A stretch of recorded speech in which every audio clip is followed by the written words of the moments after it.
No place on Earth harbors more species, more mysteries, more oddities than the Amazon jungle.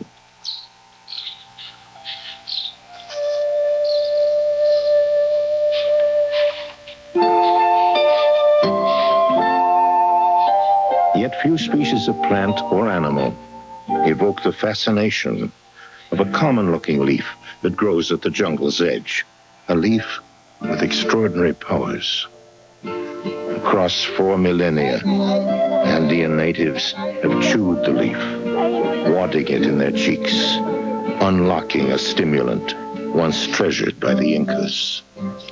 Today, the leaf prized by Indians is turned by modern alchemy into a devilish white gold, cocaine, 5 times more valuable than gold itself. As in other ages, a source of riches begets violence, anguish, even desperate experiments.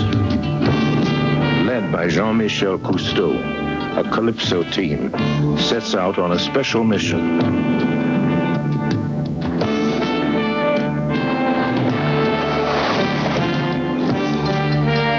Explore the source of a present-day calamity, a hidden jungle underworld, obsessed not with gold or jewels, but leaves of the coca bush, leaves invested with a terrible magic.